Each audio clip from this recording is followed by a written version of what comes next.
Akhil Bharatiya Congress committee की ओर से एक प्रतिनिधिमंडल मुख्य निर्वाचन आयुक्त से मुलाकात कर अपनी शिकायत दर्ज कराई। उन्होंने कहा कि गृह मंत्री अमित शाह, योगी आदित्यनाथ और भारतीय जनता पार्टी के राष्ट्रीय अध्यक्ष जेपी नड्डा के द्वारा हेट स्पीच दी जा रही है और इस पर तत्काल कार्यवाही होना चाहिए। उन्होंने कहा कि संवैधानिक पदों पर रहने वाले लोगों को हेट स्पीच देने से बचना चाहिए। सैद्धांतिक रूप से जो आज बातें इलेक्शन कमीशन के सामने रखी वो काफ़ी महत्वपूर्ण थी।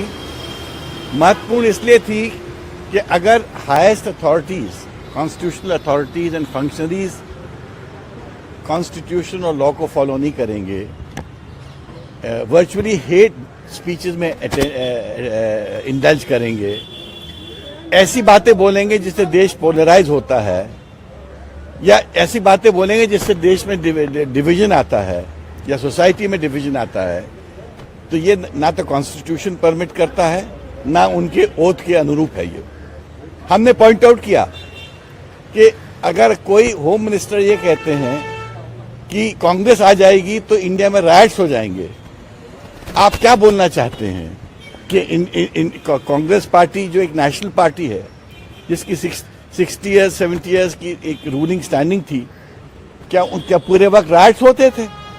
और राइट्स कांग्रेस ने तो कभी नहीं कराए। कौन राइट्स कराता था ये हम सब जानते हैं। तो असली बात यह है कि बड़े लोगों को जो कॉन्स्टिट्यूशनल ओहदों पे होते हैं उनको इस प्रकार की हेट स्पीचेस नहीं देनी चाहिए। कुछ दिन पहले सुप्रीम कोर्ट ने अपना इस पे नाराजगी भी व्यक्त की है और पूरे देश में सब अधिकारियों को आदेश दिया है कि जहां भी हेट स्पीच होती है वहां एफआईआर दर्ज करिए।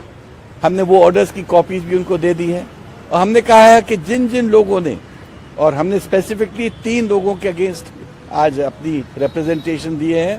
होम मिनिस्टर के अगेंस्ट दिया है, नड्डा साहब के अगेंस्ट दिया है और तीसरे योगी आदित्यनाथ जी के अगेंस्ट दिया है कि इन लोगों ने अपने शब्दों से जो बातें बोली हैं वो हेट स्पीच की परिभाषा में आता है और इसलिए इलेक्शन कमीशन को in terms of the law of the land, in terms of supreme court order इस पर एक्शन लेना चाहिए। ब्यूरो रिपोर्ट, जनता से रिश्ता।